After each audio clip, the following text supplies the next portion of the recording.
same number. So that is called the quantum entanglement. For example, if you are changing one qubit affects its partner. That means if I am stopping one electron or photon at local and stopping it, the character will affect the automatically second electron. This will be used for telepathy or something. There is works are going on. With that we can come to know the use of entanglement. Second one, third one is no cloning. We cannot copy the property of an electron or photon. That is the basic principle behind the quantum mechanics. You cannot copy the photon or you cannot copy the electron. You cannot duplicate electron. That is called no cloning. The classical information is everything about your mathematics. The zeros or ones you can derive with navigate or OR gate. You can derive what is the bits with going. Mathematically you can solve it. But in quantum, you cannot copy it up. That is the one more principle behind the quantum mechanics. If any eavesdropper is trying to see the superposition, automatically what will happen? His state is getting disturbed. Once the state is getting disturbed, you cannot recreate it. Even if the eavesdropper is recreating it, the receiver will understand that this bit is read by someone. It will clear. This I will explain in quantum cryptography. What will happen? The receiver comes to know this bit was read by someone, the electron was read by someone. So the key is in nature. It will erase all the keys and it will regenerate again one more key for the communication. That's what we are calling as, because of no cloning, we are calling it as ultra secure. Quantum computing is one of the ultra secure thing. And the fourth principle is quantum interference. If a two partners are sharing the information, if the amplitudes are like your amplitude amplifier only. If two informations are matching, if correct answers are amplified, wrong answers are automatically cancelled. So the basic principle what we are doing in our electronic circuits.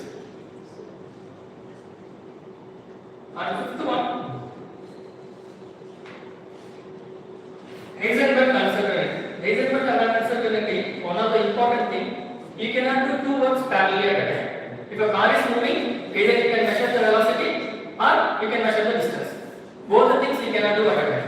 That is what Heisenberg uncertainty principle. That means, for example, position and momentum. Position of this one and momentum, how fast it is.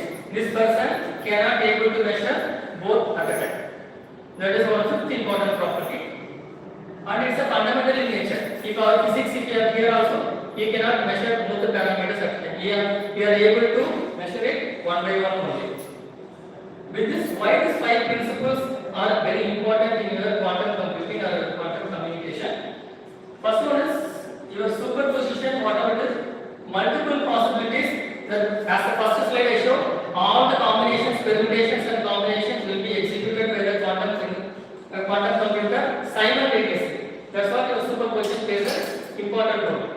And entanglement is the establishing the relation. As I told, it's establishing the relation between two quantum bits to arrive at the solution. And no cloning for the secure communication. Interference, as I told, is for the amplifying the correct answer. And uncertainty is protect your information. You have two data in a single qubit. The eavesdropper can be able to measure only one at a time, not two. So that is called uncertainty. These five things cannot be done by our classical computer. So that's what we are going for the quantum computing. Now the difference between your bit and qubit. I explain the bits and qubit.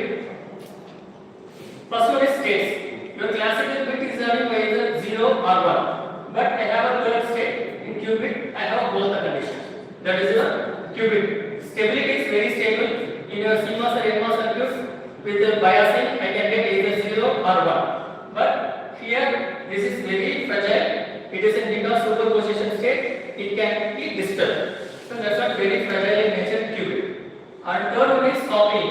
Ours is classical mechanics, is a basic mathematical computation, we can copy. But qubit, we cannot clone the states. So that is the important thing.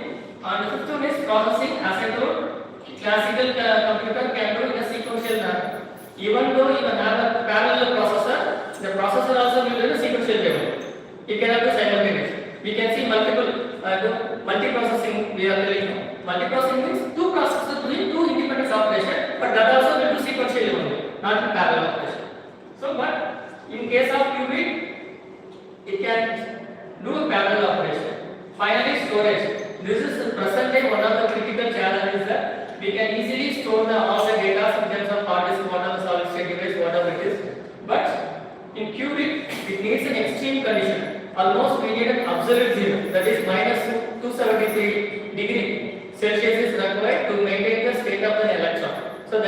difficult. Now one of the correct challenges to maintain these conditions.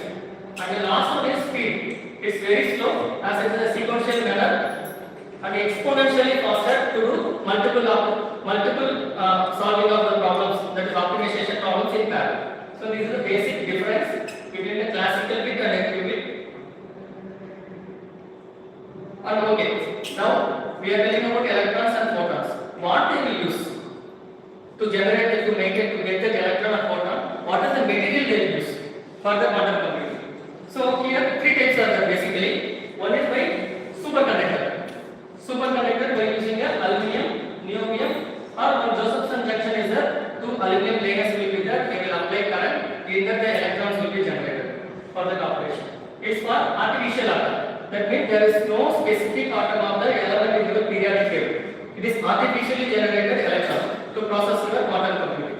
So it's for generating this atom, approximately you see 15 to 20 millikelvin, almost absolute zero. That is minus 273 degree. It needs to maintain the state of the electron. In a case, the electron will get spoiled. It will not be in the superposition. That is the first one. Second one is spin qubits. I told the fourth quantum number. The spin of the electron. The spin of the electron, the real electron or hole will be used for the quantum computing. For that, these are the companies they are using. Whatever IBM, Google they are using superconducting material. Intel and QTech and silicon quantum computing they are using the silicon. Our basic semiconductor, silicon and germanium or gallium arsenide to generate the real electron. The spin of the electron will be used to maintain the superposition. Until nothing but the quantum number, if I say example, the K11, the shell, subshell or magnetic orbit, nothing but you are in an apartment, so it's like your shell.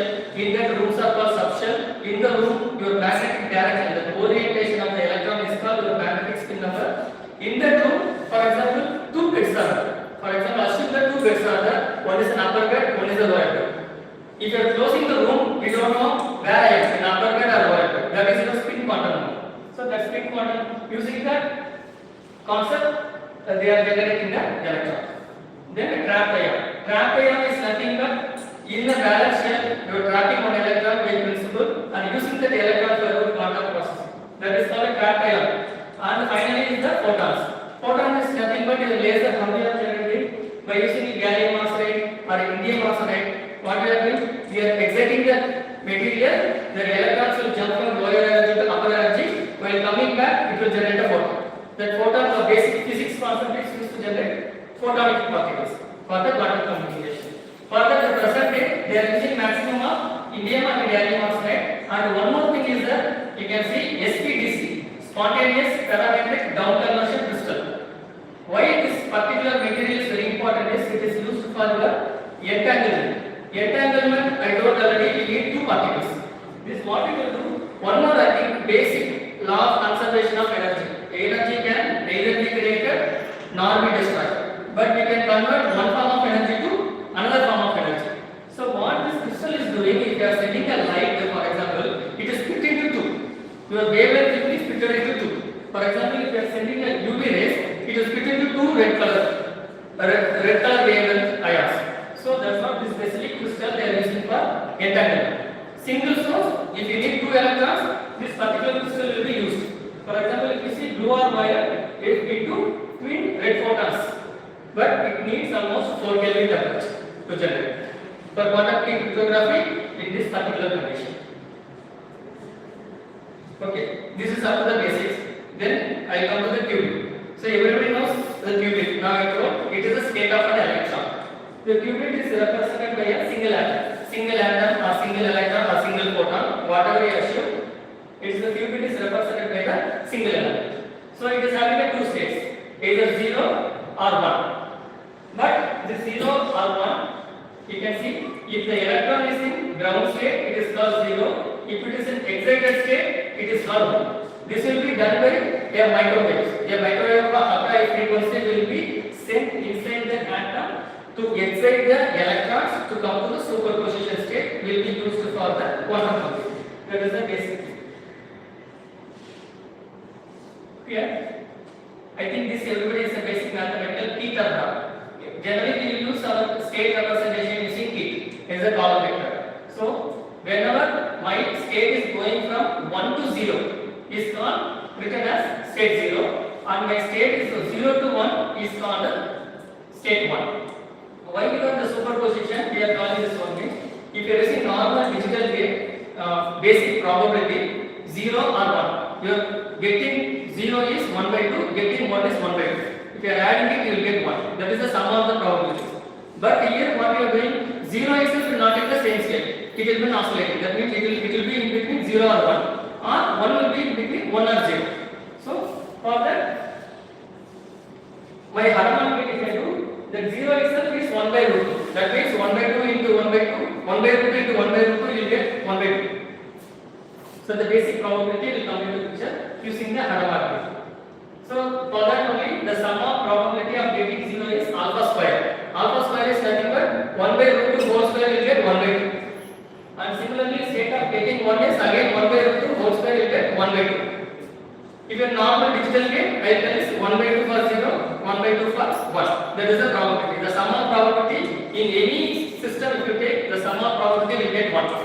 So, but because of the superposition state, it is 1 by root 2. In general, the registers the number 0 to 2 power n minus 1 probabilities can be done simultaneously using the qubit. Another way of representing qubit is called block sphere. Block sphere is an imaginary sphere. You can see the qubit either be conveyed by using of nuclear spin, either in the positive direction or the negative direction, or the polarization of the photon, either the left side or right side. I will explain this one. Either with the electron, whether it is a ground or excited state. These are basic things used for your quantum computing. In a block sphere, if a nuclear spin is from 1 to 0, you can see bottom is 1, top is 0. From 1 to 0 is up arrow is called positive nuclear spin, and up to down is called the negative direction is called one state. That means it's transferring from 0 to 1 state. Okay. Then these are the basic representation of the qubit. Followed by the types of qubits what we use. I told superconducting qubit as already told by using the aluminum conductor. And the second one is a trapped ion, and third one is the photon. But superconducting qubit, one of the challenges is made of electrical circuits only. We used to generate electrons artificially, and most widely used what are the IBM computers what they use is the superconducting, but very susceptible noise and short coherence time. This one also you should have heard lot of times. It will disappear very easily. We can maintain the state is very difficult. Trapped ion qubit means from the atom we are extracting one electron. State by lasers and long coherence time, but complex and expensive equipment is required to trap an electron from an atom. Photonic qubits is by it's a filtering technique like a polarization from the laser. They will use the photonic qubit. The challenges. So these one things we are read. What are the main challenges? First is decoherence. The coherence is very difficult to maintain the electron or photon in a stable state. It's very difficult to decoherence. Followed by noise. Due to any temperature fluctuation, if you are not maintaining the temperature, your state will disappear. That is called temperature fluctuation. And number of qubits at this high speed, if you are processing in parallel, there is a chance of interference. That's why nowadays we don't have more number of qubit supercomputers, quantum computers in the world. Nowadays maximum is around 1500 qubit only we have. And error rates, because of interference, my error rate also will increase. That we have to reduce the error rate. And extreme conditions I told already, absolute temperature 0 degrees required to maintain the state of the qubit. And we have nowadays a limited qubits only we have. I'll explain next one. And almost 52,000 qubits only present day quantum computers have. So these are the limitations. And inside the quantum computer, the basic building blocks we call it as the quantum gates. Quantum gates is similar to our logic gates like AND or NOT. But these quantum gates are reversible. But our AND gates we cannot able to reverse it. If you get 0 0, you get 0. 1 1, you get 1. But with 1 you cannot generate reverse. Reverse action is not possible because of multiple parallel operation. Quantum gate we can reverse the logic because of the state is our bits are in the superposition state. Which works with the superposition and entanglement. And one more thing is the common single qubit gates. For example, 2-input NAND gate, a single input 3-input NAND gate, a 2-input AND gate, and 3-input AND gate, like that we used to study in digital electronics. Similarly, single qubit gates, 2-qubit gates, 3-qubit gates, like that, lot of gates varieties are available in the quantum gate. For example, simple NOT gate is called X gate. Our digital electronics, we will call it as a NOT gate, but in terms of quantum, we call it as an X gate. It just flips from 0 to 1 and vice versa. But here we have to use a Hadamard gate. Hadamard gate is one of the gate used in quantum computer to make the superposition. It transforms 0 to, first is 0 to 0 plus 1 by root 2. It's a combination of the superposition state. Again we have to use a quantum Pauli gate to change the phase from 1 to 0. So lot of gates are there.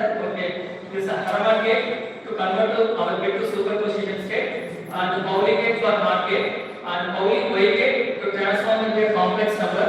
I think even if I am telling also it will be very difficult, it's a very big topic. And Z gate to transform if I can transform 1 to -1, but if any 0 is there, the state will not be changed. That is Pauli Z gate. And the phase shift gate using e power I theta. I think cos theta plus I sin theta, we can shift the state angular moment of the spin also we can change it. And 2-qubit gate followed by CNOT gate. CNOT gate means, for example, if a control qubit is 1, I have two things. One is the target, one is the control. If this target will be controlled by using the control qubit. If control qubit is 1, it flips the target qubit. If it is 0, it flips it. If control qubit is 0, it will send as it is. It is called a basic CNOT gate. And the simple circuit is I think in your earlier classes, anybody told online you can simulate the quantum computing these gates. I think if anybody knows, IBM is an online portal. You can simulate up to 4 qubits. These are all the gates which can simulate online. You can change the state. IBM is having the one portal is there. You can search. And what is the universal gates in our digital electronics? I think everybody knows NAND and NOR gate. Similar to that, it is one of the universal gate is combination of Topoli and Alpha. It is called a universal quantum computer. That means universal gate. I can say this is a universal gate. It is almost similar to NAND gate. Here if you see, when our target input is 1, that is our target is 1, the output, our target output is a result of NAND of B and C. If B and C control, if I am doing NAND gate, you can see the output is 001, 011, 101, 110. It's a NAND gate output. If my intended output is 1, input is 1, my output will be the NAND gate of these two, this control. So these are the logics they will be using. This is called a universal gate or universal computer. And then coming to application. So these are the I am giving the overall brief only. It's not even the overall brief only. Application I divided into 4 categories actually here. First one is for your optimization. That means finding the best solution for your problem. I think traveling salesman problems, the shortest path problems. These are things generally we use in the machine learning things. So to getting the solution quickly, they will use for the quantum computer, for logistics, for finance, for manufacturing, for traffic, for energy. So these are the basic problem solving area. Optimization solution is required. For example, Volkswagen is using quantum computing to optimizing the traffic flow in the cities. They are implemented in the US. It is there still now.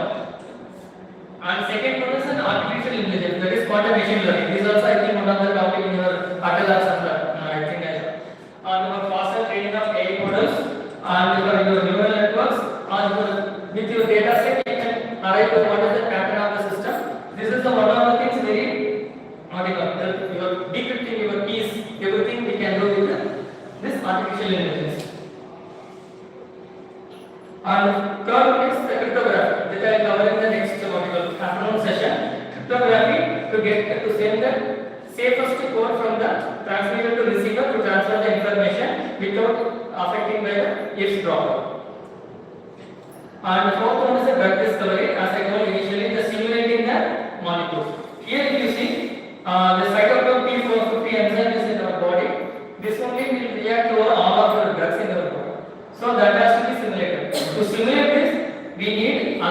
4.6 million physical qubits are required with 0.1% error rate to simulate the quantum. Presently we have only 1500 qubits. So this many qubits are required. So if this many qubits are there, any drug we can discover in 73 hours.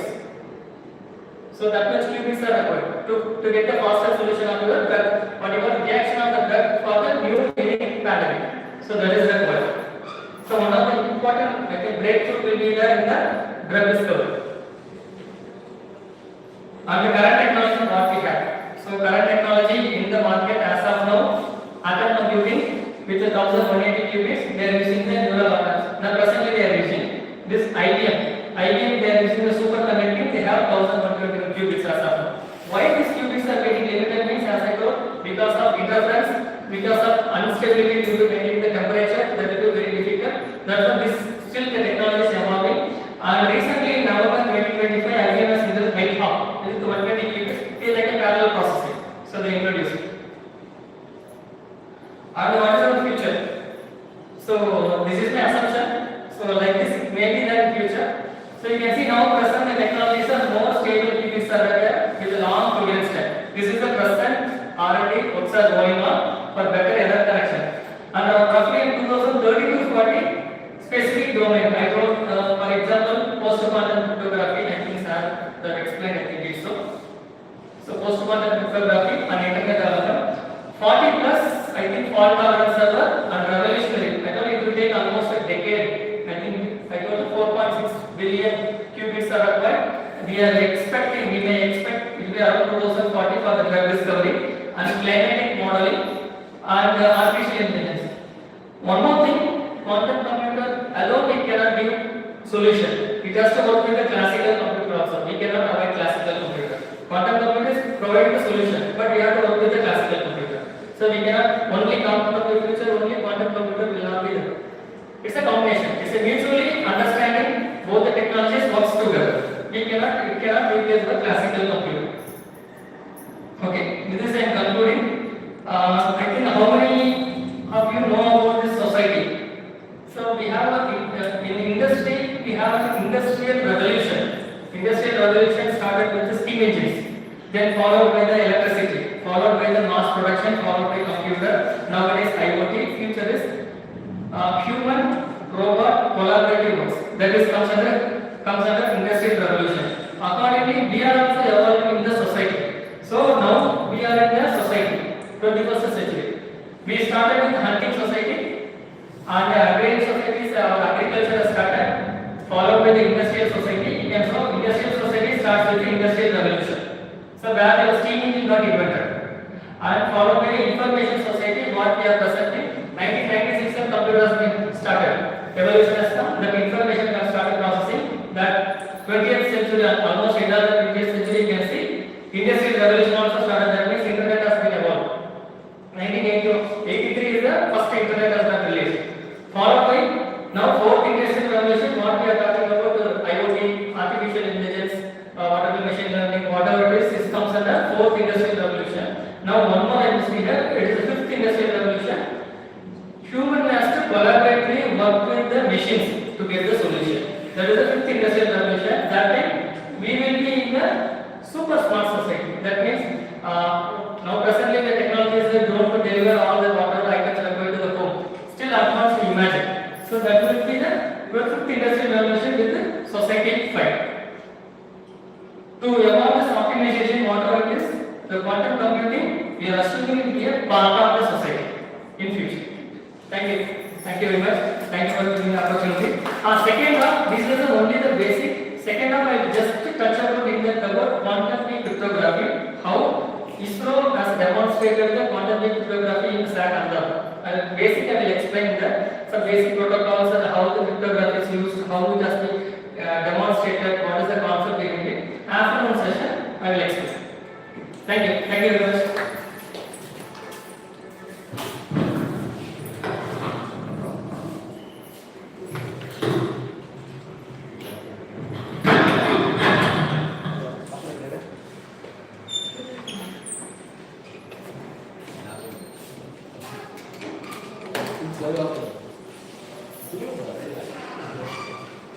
Eso, Agnes, ¿qué Thank